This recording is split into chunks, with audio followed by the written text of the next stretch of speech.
Imagine করি এটা, তাই না? আমাদের কাছ থেকে এনজিও সুপের আইলিয়াক স্পাইন, এটাকে বলে স্পাইনো আম্বিলিকাল লাইন। এটা মিডিয়াল 2/3 অ্যান্ড ল্যাটারাল 1/3। তাহলে এই জায়গাটা বোঝা গেল? এই লাইন মিডিয়াল 2/3 ল্যাটারাল 1/3 জাংশন হচ্ছে ম্যাকবার্নিস পয়েন্ট। আচ্ছা, আর এটা তো রাইট আইলিয়াক ফোসা, সবাই তো জানেন এই কষ্ট।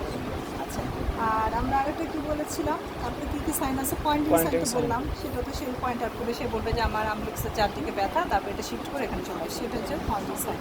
আচ্ছা, এরপর আরেকটা কী সাইন বলেছি? রবসিং সাইন। রবসিং সাইন আমরা কীভাবে দেখবো? আমরা লেফট আইলিয়াক ফোসাতে কীভাবে পুশ করবো, হ্যাঁ এভাবে, হ্যাঁ লেফট আমরা এভাবে যে পুশ করছি।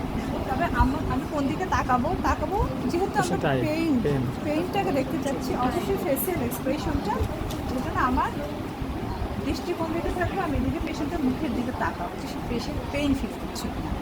কারণ এই যে আমি চাপ দিলাম যে অ্যাবডোমিনাল ভিসেরাগুলো আছে, কী করবে, কেন ব্যথা হচ্ছে এখানে, কারণ তার ডিজিজটা তো এখানে, তা আমি তো চাপ দিয়েছি বাম পাশে, তাহলে এ পাশে ব্যথা হওয়ার কারণ কী? কারণটা হচ্ছে অ্যাবডোমিনাল ভিসেরাগুলো এসে ইনফ্রাম অ্যাপেন্ডিক্সকে সে প্রেশার দিচ্ছে, যে কারণে সে এই পাশে ব্যথা পাবে। তাহলে এই হচ্ছে এভাবে আস্তে আস্তে করবো রবসিং সাইন। এবার আসো রিবাউন্ড টেন্ডারনেস। রিবাউন্ড টেন্ডারনেস কী বলেছে? লোকালাইজ পেইন বললাম না, একটা লোকালাইজ পেইনে রাইট আইলিয়াক ফোসাতে পেইন থাকে না, তাহলে আমি রাইট আইলিয়াক ফোসাতে এ পাশে আমি যে আইলিয়াক ফোসাতে প্রেস করি। এটা কিন্তু তুমি আরেকটু নিচে নামাই নিবে, আমি নিচ্ছি না, প্রপার এক্সপোজার করতে হবে। প্রপার এক্সপোজার বলতে তো একদম আইডিয়ালি যদি বলে তাহলে মিড হয় তো মিড চেস্ট, এটা করা যাবে না, কিন্তু এটা আরেকটু নিচে নামাতে হবে, কিন্তু আমি নামাচ্ছি না। তাহলে যে রাইট আইলিয়াক ফোসাতে কী করবো? আমি এভাবে প্রেস করবো, আমি সবচেয়ে পেইন যখনই করবো আমি পেশেন্টের ফেসিয়াল এক্সপ্রেশনটা খেয়াল করবো। হঠাৎ করে হ্যাঁ sudden withdrawal my hand, sudden withdrawal করতে হবে না, আমি না কোনো স্পেসিফিক, আমি তো খেয়াল করছি যদি ব্যথা পায়, হ্যাঁ ও যতটুকু টলারেট করবে, ও অনেক ব্যথা দিয়ে এটা করা যাবে না, তাই না? আমি করছি আর দেখছি যে পেশেন্ট কতটুকু টলারেট করবে, যদি দেখে না ও ব্যথাটা বেশি না, তার সাথে সাথে ছেড়ে দিই, হ্যাঁ ছেড়ে দিলে হবে কি হঠাৎ ব্যথা, আমি ছেড়ে দেওয়ার পরও ব্যথা বেশি তখন আমি তাকাবো, দেখবো যে ব্যথা হুট করে উঠছে, উঠেছে, হ্যাঁ তাহলে এটা কি হলো? Rebound tenderness. এটা কেন হলো, কখন হয় রিবাউন্ড টেন্ডারনেস পজিটিভ হয়? যখন প্যারাটাল পেরিটোনিয়ামটা ইনভলভ হয়, হ্যাঁ প্যারাটাল পেরিটোনিয়ামে যখন ইনফেকশন হয়, যে পেরিটোনাইটিস হয়ে যায়, তাহলে কেন ছেড়ে দেওয়ার পরে ব্যথা হচ্ছে? কারণ আমি আস্তে আস্তে দিচ্ছি, ওর ব্যথাটা ওর টলারেন্সের মধ্যে হয়, যখন ছেড়ে দিই হঠাৎ করে যে ইয়েটা পেরিটোনিয়ামটা মুভমেন্ট হচ্ছে না, আবার ইয়ে হয়ে যাচ্ছে, যে কারণে পেরিটোনিয়ামটা বেশি আপ ডাউন হওয়ার কারণে ব্যথা পাবে, এটা হচ্ছে রিবাউন্ড টেন্ডারনেস। আচ্ছা, তারপরে এরপরে কি দেবো? আর কি সাইন বাকি থাকলো? সোয়াস সাইন। সোয়াস কখন পজিটিভ হয়? রেট্রোসিকাল ভ্যারাইটির জন্য। আচ্ছা, সেই ক্ষেত্রে আমরা এই যে নি জয়েন্ট, এখানে আমি হাম দিই, এখানে জাস্ট প্রেস করে আমি চেপে রাখবো, আর পেশেন্ট কাছে পাটা একটু ভাঁজ করে, এখানে ভাঁজ করে, হাঁটু না এখানে ভাঁজ করে, উঠান পা উঠান, আচ্ছা উঠান, হ্যাঁ পা উঠানোর চেষ্টা, এই যে পা উঠানোর চেষ্টা করলে তখন আমি পেশেন্টের দিকে তাকাবো। যদি পা উঠাতে গেলে আমি তো এটা ধরে আছি, এটা তো এক্সটেন্ড হয়েছে, এটা তো ফ্লেক্স করতে পারছি না, পা উঠাতে গেলে ফ্লেক্স কোথায় হবে?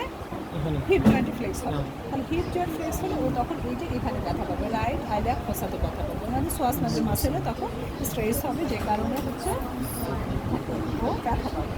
তাহলে এটা হলো সোয়াস সাইন। পজিটিভ কখন? এই ধরে রাখবো, ও যখন এটা ফ্লেক্স করতে যাবে হিপ জয়েন্ট ফ্লেক্স থাকে, তখন সে পেন ফিল করবে ইন রাইট আইলিয়াক ফোসা, এটা হচ্ছে সোয়াস সাইন পজিটিভ। আর একটা অবটিউরিটার সাইন, এগুলো খুবই রেয়ার, হ্যাঁ অবটিউরিটার সাইনটা সাধারণত পেলভিক ভ্যারাইটিস কমই পাওয়া যায়, সেটা বলছে 30%, সেটা দেখতে হলে কী করতে হবে? এই কাজ করছে, এটাকে যেটা করতে হবে নি ফ্লেক্স করতে হবে, ভালো করে কষ্ট হচ্ছে কোথাও?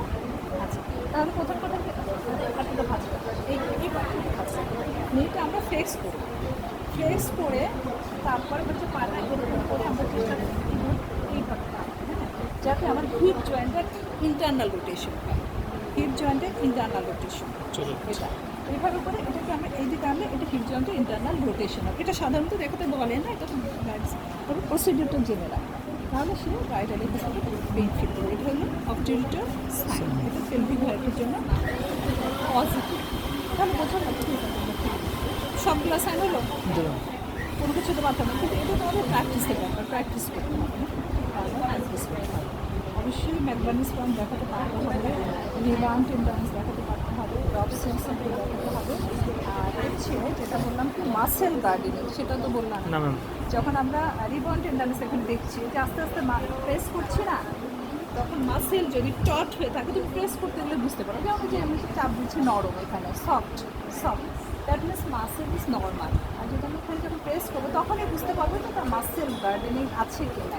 মাসেল টট হয়ে থাকবে, টট হয়ে থাকলে চাপ দিলেই বুঝতে পারবো সেটা। এইভাবে ওই একই সাথে দেখা হয়ে যায় এটা মাসেল গার্ডেনিং। বুঝা গেল? তাহলে এরপর থেকে তোমরা প্র্যাকটিস করবে। Thank you.